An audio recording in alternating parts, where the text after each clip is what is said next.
Tahun 98 mulai kita merancang. Kemudian untuk pengajian seperti yang kita ngobrol Kemarin bakal bahas tentang urusan dunia itu dilupakan. Assalamualaikum warahmatullahi wabarakatuh.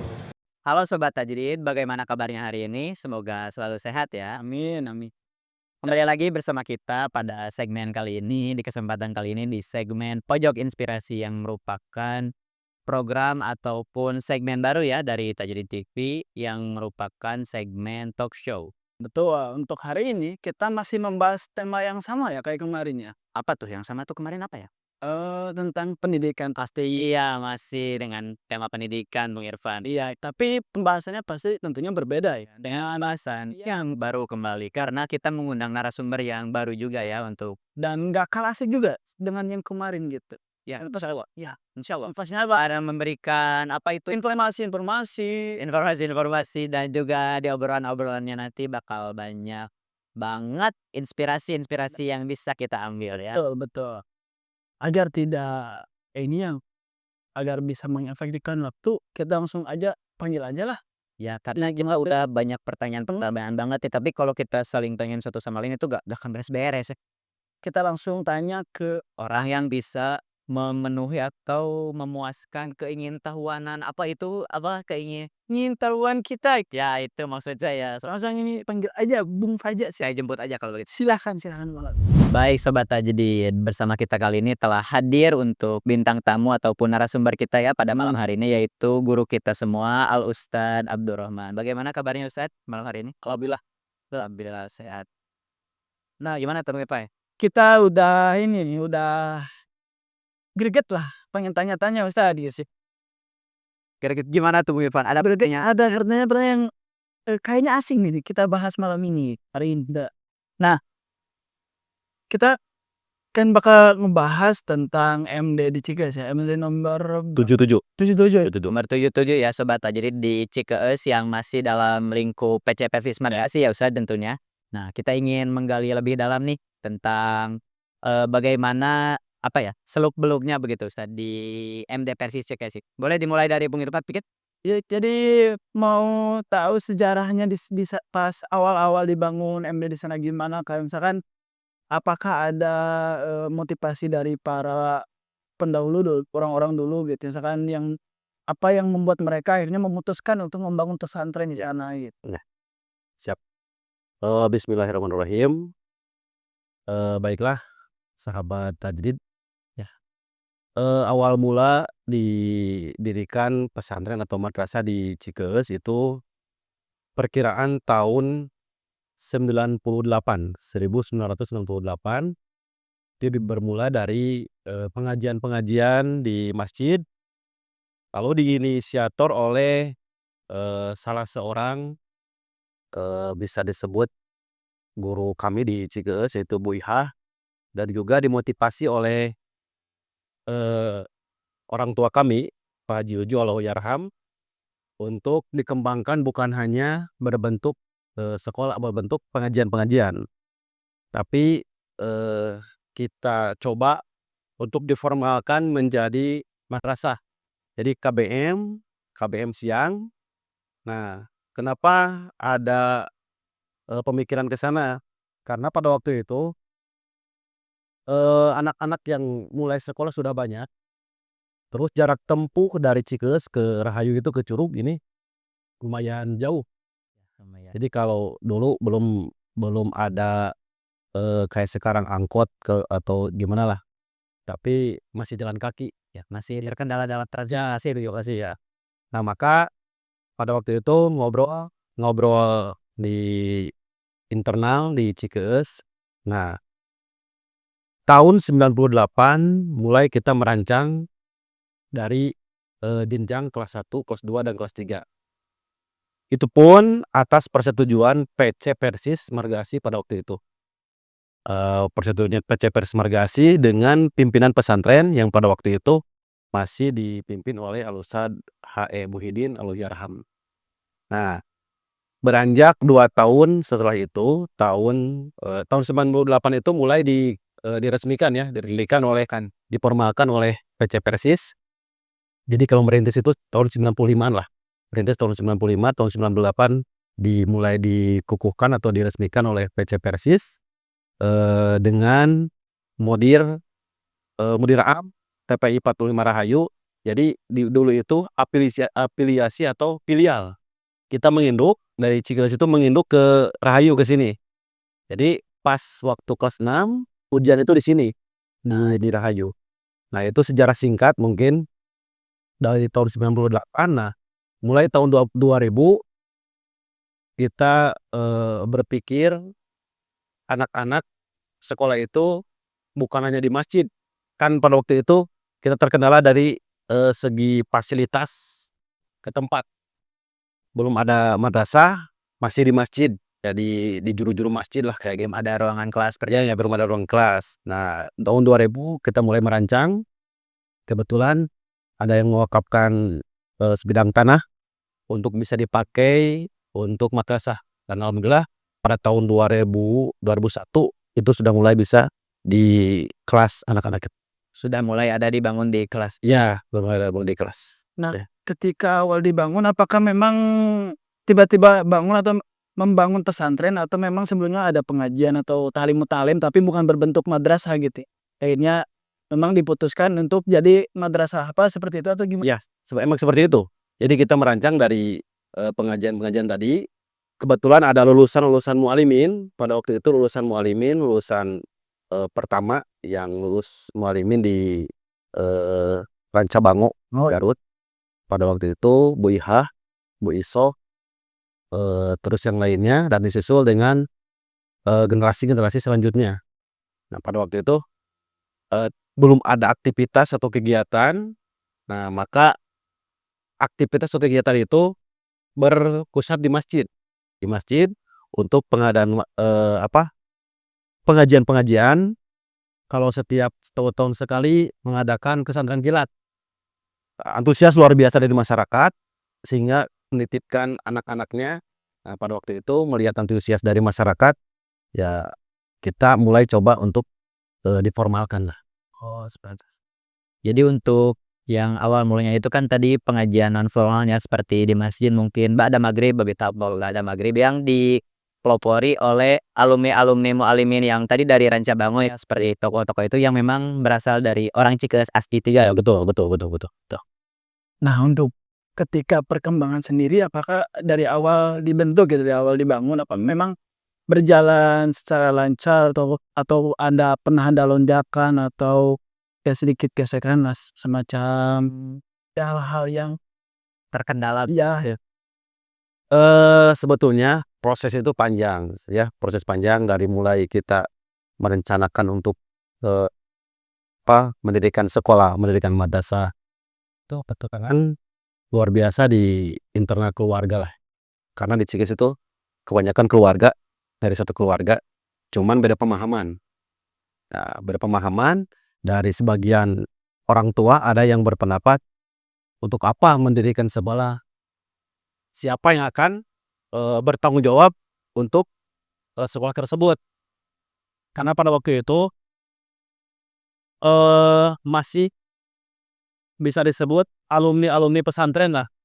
Kalau kata orang tua dulu mah belum pantas untuk mendidik atau menjadi pengajar kayak gitu. Tapi dengan gigih, dengan kesabaran, keikhlasan kita sehingga kita buktikan bahwa kita bisa, alumni pesantren Persis itu bisa mendidik, bisa memberikan pelajaran yang luar biasa sehingga orang tua kita bisa mempercayai dan mempercayakan kepada kita untuk selanjutnya didirikan madrasah. Sehingga pada akhirnya permasalahan internal kekurang percayaan mungkin ya yang tadinya bisa dijawab dan sudah mulai bisa diterima sekali. Iya. Nah, saya pernah dengar ternyata kan tadi dari awal sudah Ustadz highlight ya, kalau di Cikeus itu filial dari Coro Belayu. Nah, sekarang katanya sudah punya nomor sendiri Ustadz. Oh iya, betul. Tahun 2022 2021 2020 lah, 2020 kita merencanakan untuk mengajukan ke PP Persis melalui Bidgar Pendidikan Di PC Persis. ya, PC Persis. Kita mengajukan untuk penomoran dan alhamdulillah di ACC, pada waktu itu di ACC akhir tahun 2021, pada waktu itu dikukuhkan. Kita mempunyai nomor dari PPI atau dari PP itu 360 ya pada waktu itu. Iya, Ini nomor pesantren, bukan nomor madrasah, nomor pesantren gitu.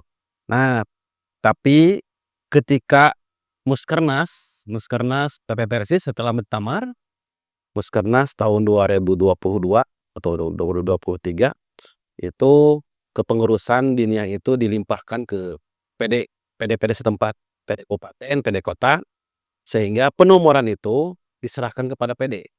Nah, sehingga yang asalnya kita mempunyai nomor pesantren Persatuan Islam Cikeus nomor 360. Cuman karena di Cikeus belum ada jenjang secara formal yang diakui oleh PP atau di bawah pimpinan pusat seperti MI, PS atau Mualimin, nah maka nomor tersebut dihapus, diangkat lagi, ditarik lagi oleh PP 360. Kan diberilah nomor dari PD yaitu nomor 77. Ini nomor 77 itu nomor dari pimpinan daerah. Karena sekarang diniyah itu di bawah pengelolaan Bidgar kan pimpinan daerah. Oh ya, karena setelah Muskernas tadi itu tidak di bawah PP lagi ya, Ustaz, tapi di bawah PD. Nah, berarti untuk sebelum mempunyai penomoran sendiri nih ya, tadi terafiliasi ke pesantren 45 Rahayu itu sudah berapa lama berarti hitungannya? Berarti dari tahun 98, kurang lebih ada sekitar 20 tahun lebih kali. 20 tahun lagi ya berarti. Dari 98 sampai dikukuhkannya dari akhir 2021. Jadi sekitar 23. 23 tahun lah kayak gitulah ya, 23 tahun. Oke, penonton cukup asik juga ya di segmen kali ini. Ternyata sejarahnya sangat sangat penuh perjuangan tentunya ya, dan juga dengan penuh kesabaran tadi ya, tentunya tidak terlepas dari kendala-kendala juga ya Ustadz, tapi pada akhirnya dapat terjawab dan juga dapat diterima dengan baik, khususnya oleh masyarakat di sana, dan juga pada saat ini sudah dapat berjalan dengan cukup baik ya Ustadz. Ya. Kita break sedikit dulu ya, mungkin Bu Rifan. Oke, penonton tetap di sini ya, tetap di Pojok Inspirasi. Oke, halo Sobat Tajdid, kembali lagi. Kita sudah selesai ya, tadi breaknya sudah cukup. Kita kembali lagi di Pojok Inspirasi, kali ini masih bersama Ustadz Abdurrahman. Kita akan lanjut nih, karena masih ada pertanyaan-pertanyaan yang masih ingin kita Tanyakan. ya kita cari jawabannya begitu ya Ustadz. Dan kita kita tertarik untuk mengetahui bagaimana sih sebenarnya ada apa ya begitu. Kita langsung nanya ke Ustadz, karena tadi sudah membahas mengenai sejarah ya, kemudian, ya tahun ke tahun. Nah, untuk sekarang itu kurikulum yang diterapkan sendiri di MD Persis Cikeus itu seperti apa, Ustadz? Oh, untuk kurikulum kita masih merujuk atau berpegang kepada kurikulum yang diterbitkan oleh PP Persis Ya. melalui Bidgar Tarbiyah karena sampai sekarang tuh kurikulum itu masih diterbitkan oleh PP Persis walaupun kepengurusan oleh PD Persis. Nah, untuk kurikulum atau materi ajaran yang kita ajarkan kepada anak-anak itu 100% dari PP Persis, kita adopsi atau kita ambil dari PP Persis walaupun pada kenyataannya atau di lapangan kita menerapkan atau memberikan materi-materi itu bisa 70% dari kurikulum PP Persis dan 30% itu dari Pengalaman. pengalaman atau ya bagaimana ya, dari hasil analisis bagaimana kebutuhan santri di Cikeus tersebut. Karena kalau merujuk ke pedoman atau ke kurikulum PP Persis, kadangkala itu ada hal-hal atau ada materi-materi pelajaran yang kalau disampaikan itu belum sampai kepada anak-anak. Oh iya. Jadi melihat kesiapan dari anak ya kan ya. Dan tadi mengenai pengalaman mungkin juga karena seperti yang sudah diobrolkan sebelumnya, karena melihat dari kesiapan pendidiknya juga yang alumni-alumni pesantren Iya, juga betul begitu ya, betul. baik. Nah, Ustadz untuk apakah ada program unggulan atau misalkan, kurikulum unggulan yang bisa menarik, para orang tua untuk mendaftarkan anaknya di pesantren? Karena seringkali ya lembaga pendidikan pesantren sekarang itu sudah mulai menawarkan begitu ya, agar para orang tua tertarik untuk mendaftarkan anak-anaknya. Iya. Nah untuk, untuk yang ditonjolkan dari, madrasah kami, itu lebih kepada tahfiz Quran dan hadis. Kepada tahfiz Quran dan hadis dan, kepada bebenah di, ibadah ibadah dari mulai praktek sholat dan yang lainnya. Sehingga jadi, kami merasa bangga itu dengan jumlah yang sedikit, jumlah santri yang sedikit, tapi materi pelajaran itu bisa tersampaikan semua, gitu. Karena kalau dihitung, dari kelas 1 sampai kelas 6 itu, jadi per kelas itu paling banyak 15 orang. Oh, diperkelas dari 1 sampai Ya, per kelas itu paling banyak 15 orang. Jadi kalau dikalkulasikan semuanya itu, eee, kurang lebih antara 50 sampai 60 orang lah ya, dari kelas 1 sampai kelas 6. Nah, untuk itu kami, menjadi motivasi bagi kami, karena untuk menerapkan tahfiz Quran atau hafalan Quran dan hadis itu sangat bisa memadai, tuh. Karena untuk, anak yang satu kelas 10 orang atau 15 orang, jadi materi pelajaran itu tersampaikan dan untuk menghafal itu bisa mempunyai waktu yang luas, tuh, ya. Ketika Ustadz kan pernah ada pengalaman ya untuk jadi ketua pemuda waktu itu ya, ketua PC Pemuda. Ya. Nah, mungkin ketika masa jabatan itu Ustadz jadi pengurus MD di sana gitu. Betul, Nah, pastinya kan di MD pasti punya kesibukan ya. sendiri, terus di pemuda juga. Nah, kira-kira Ustadz gimana cara Ustadz ketika menghadapi kesibukan keduanya itu gitu, bisa manage waktunya gimana gitu loh? Ya, jadi sebetulnya mengalir sajalah, mengalir tidak didramatisir bagaimana, untuk menyisihkan waktu itu dan ini, tapi kita sebetulnya sudah, punya agenda harian, punya agenda mingguan, baik di pimpinan cabang ataupun di madrasah. Karena saya pribadi ketika di madrasah sudah, dan menempatkan orang yang tepat untuk, bukan bertanggung jawab, ketika saya tidak ada pun dia sudah bisa, bertanggung jawab, nah kayak gitu. Jadi sebetulnya tidak ada kendala ketika saya pribadi menjadi ketua PC pada waktu itu selama 3 tahun, semua berjalan dengan baik walaupun walaupun, memang, ada hal-hal atau ada waktu-waktu yang sulit untuk dibagi. Ada agenda tahunan, pelintihan yang kadang kala, berbenturan dengan agenda cabang, ya kayak gitulah. Tapi alhamdulillah sampai beres ketua cabang itu bisa disiasatilah segaris Betul.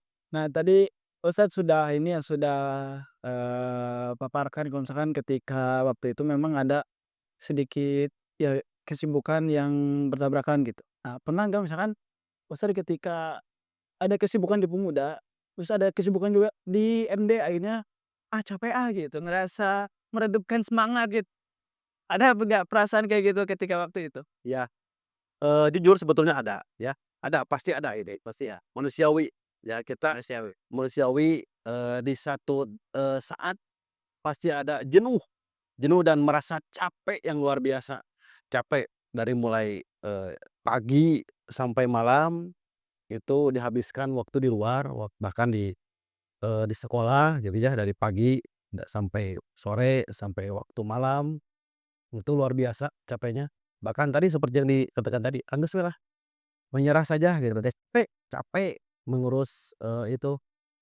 Saya malahan, sudah, hampir-hampir memutuskan, udah saya mau lepas satu, antara melepaskan PC atau melepaskan mudir, iya gitu. Itu sampai berpikiran seperti itu karena ya seperti tadilah, manusiawi, Iya, manusia coy. kita ada kalanya merasa jenuh, merasa ada capek yang luar biasa. Pada titik tertentu karena memang kita tadi Ustadz juga merasa lelah begitu ya. Tapi pada akhirnya kan itu bisa tetap selesai tuh Ustadz. Alhamdulillah cabang sudah sempurna dan kemudian dapat melanjutkan lebih fokus nah di dunia CKS tuh. Pada waktu itu apa kemudian yang bisa memotivasi Ustadz kembali agar, ya pikiran-pikiran seperti tadi kayak, "Udah ah, udah aja," ya untuk seperti itu bisa dihilangkan? Ya, sebetulnya, jadi motivasi yang paling penting untuk kita itu di keluarga. Saya punya, istri yang luar biasa bisa mengerti mengerti posisi kami, posisi saya sebagai ketua PC atau sebagai mudir, ketika saya ataupun, curhat masalah itu ini, dialah yang memberi semangat untuk terus berjuang, jangan sampai, jangan sampai putus. Nah, jadi melalui keluarga, melalui support dari keluarga itulah yang menjadi motivasi bagi saya pribadi untuk bisa sampai saat ini masih bisa hidup di jamiah, dan bisa hidup di madrasah kayak gitu. Iya, masyaallah. Cukup asik juga ya ini ya. Karena ya memang betul karena support system yang paling penting itu justru di rumah ya Ustadz, di keluarga. Pada akhirnya semangat itu muncul kembali dan kita dapat Ustadz juga tadi dapat terus melanjutkan amanah ya Ustadz dengan maksimal tentunya. Di MD 77 sendiri itu apakah, ada jenjang yang lain atau mungkin untuk kedepannya jenjang apa saja yang bakal hadir di sana harapannya gitu?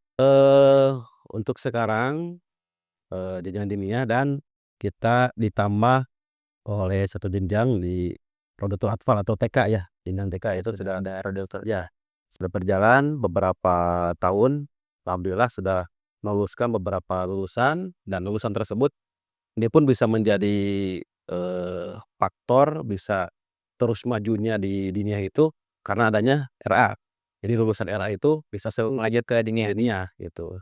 Alhamdulillah, sampai sekarang, itu luar biasa masih bertahan dan masih berjalan.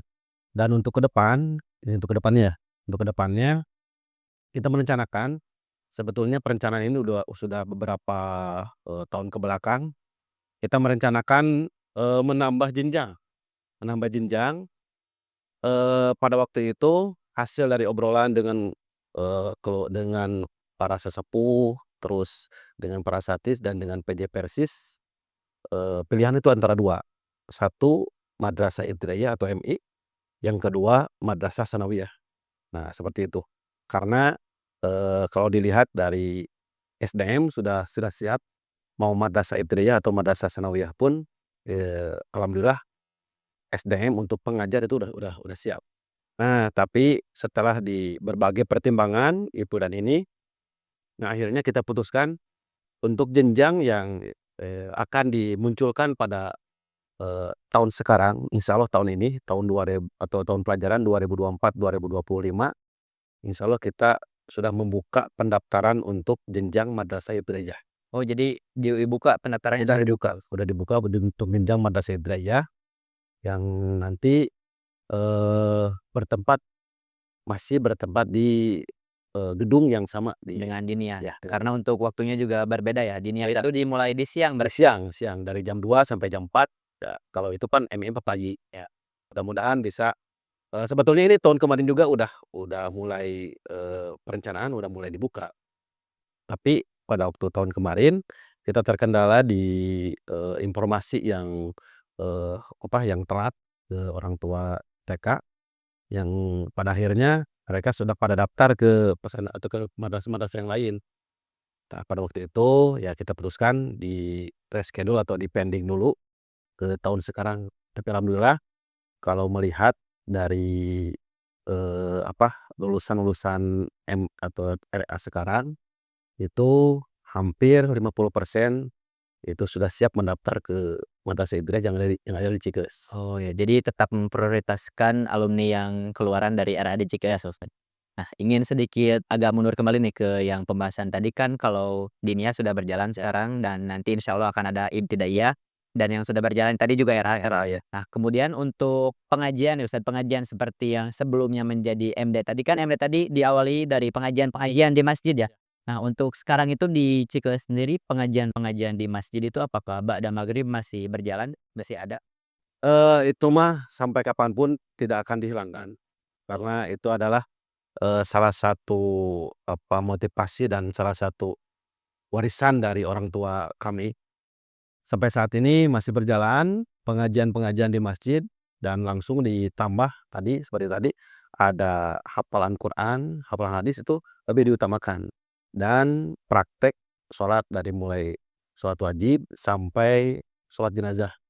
Itu bacaan-bacaannya kami ajarkan kepada anak-anak supaya, anak-anak bisa hafal dan paham tuh tentang bacaan sholat jenazah ataupun bacaan, yang lainnya. Jadi sebenarnya masih, apa ya, berlanjut gitu ya dari MD. Nah, MD jam 4 tadi selesai 4 pada ya. pulang dulu jadi, setelah itu dilanjutkan Maghrib sampai Isya. ya, pembelajarannya itu sebenarnya masih, apa, menyambung gitu ya, menyambung melanjutkan dari yang Iya. diniyah itu tadi ya? Penambahan dari diniyah tadi sehingga bisa diulang-ulang dan, eee, harapan kami lulusan dari diniyah Cikeus itu minimal, juz 30 dan 29 itu sudah hafal Al-Qur'an dan hadis itu minimal di kitab terakhir, Kitabul Jami dari, Bulughul Maram itu hafal lah minimal 50 hadis mah sudah hafal gitu, kayak gitu. Betul. Jadi begitu Sobat Tajiri dari mulai kurikulum dan ya pembelajaran yang diberikan kepada para santri di MD Cikles ini memang insya Allah sangat menopang ya Ustadz menjadi bekal kemudian yang bekal pondasi yang cukup kuat agar mereka menjadi pribadi-pribadi muslim yang Ya. siap melanjutkan dan juga apa istilahnya menempuh pendidikan dan juga menimba ilmu dengan lebih siap lagi ke depannya begitu Mas. Ketika masa perkembangan dari awal dibangun sampai sekarang, apakah ada faktor lain selain dari tadi, dari keluarga sendiri misalkan faktor jadi motivasi lah untuk selalu selalu mengembangkan pesantren ini, apakah ada faktor lain seperti faktor fik Jamiyah di sana gitu? Apakah ada faktor seperti itu kan? Alhamdulillah dari, jamaah pun kita, bekerja sama dengan pimpinan jamaah dengan otonom, setempat, sampai sekarang masih, itu masih terjalin. Salah satu contoh ketika kami mengadakan berbagai event atau acara akbar, dari mulai acara haflah intian setiap tahun itu selalu melibatkan Jamiyah atau PJ Persis dan otonom. Dan bahkan sudah 2 tahun ini, masuk 2 tahun kami sudah mengagendakan untuk ada, camping santri khusus diagendakan itu sama melibatkan PJ Persis dan otonom untuk, kepanitiaan acara camp tersebut. Dan itu luar biasa antusias dari anak-anak atau orang tua ketika ada camping tersebut. Yang pertama yang intinya ada, lebih kepada, penguatan mental dan chemistry atau, jalinan ukhuwah antara anak-anak atau santri yang satu dengan yang lainnya. Alhamdulillah sampai sekarang itu, eee, di kami, eee, belum pernah terjadi seperti bullying ataupun yang lainnya dan ini, mudah-mudahan lah bisa terus, istiqomah dan berjalan seperti insyaallah. Ya, ayo asik juga ini ngobrol ya. Jadi, Betul, kita break dulu aja ya break kan? dulu lagi aja nih. Break dulu aja. Tetap tunggulah penonton jangan kemana mana tetap di Pojok Inspirasi. Baik Sobat Tajrin, kembali lagi bersama kita di sini di Pojok Inspirasi. Baik, kita lanjut ke segmen terakhir nih Mirfan. Untuk terakhiran Ustadz, kira-kira apa harapan Ustadz untuk MD di Cikeus, untuk pesantren di Cikeus dan khususnya untuk pendidikan secara umum gitu? Ya.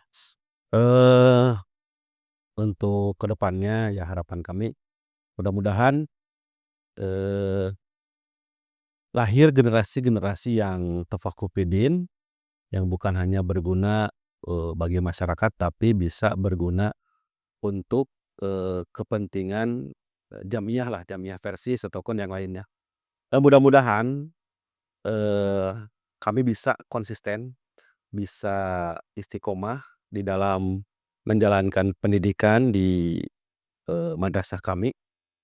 Bisa terus, mempertahankan visi misi, di pesantren kami, yang mudah-mudahan ke depannya madrasah, 77 Cikeus ini bisa lebih, diminati dan bisa lebih harum di mata masyarakat, insyaallah. Insyaallah ya, harapan Ustadz dan tentunya harapan kita semua ya untuk pendidikan pada umumnya, terkhusus karena pembahasan kali ini kita membahas mohon maaf, MD Persis Cikeus ya tadi, insyaallah lahir generasi-generasi Tafaqquh Fiddin yang kemudian nantinya siap menjadi kadar penerus begitu ya Ustadz, siap melanjutkan estafeta perjuangan di jamiah kita dan khususnya juga di bidang pendidikan. Baik, cukup begitu untuk segmen kali ini, untuk episode kali ini. Nantikan kami lagi di episode-episode Pojok Inspirasi yang selanjutnya. Semoga Sobat Tajiri di rumah senantiasa sehat selalu. Jangan lupa dukung kami dengan bagaimana tuh dukungnya Bung Fas? Subscribe and Like and share dah begitu ya. Dukung kami please. Oke. Terima kasih sudah menonton. Jangan lupa tonton juga episode-episode lainnya. Terima kasih juga kepada Ustadz sudah berkenan hadir pada acara hari ini. Semoga obrolan kita tadi tentunya sebagaimana nama segmen kita ya, Pojok Inspirasi, dari obrolan tadi tentunya kita harapkan dapat menghadirkan inspirasi-inspirasi tentunya bagi kami sebagai host yang memandu jalannya talk show ini dan juga kepada Sobat Tajdid yang menyaksikan. Begitu. Baik, kita cukupkan. Sampai ketemu lagi dan assalamualaikum warahmatullahi wabarakatuh.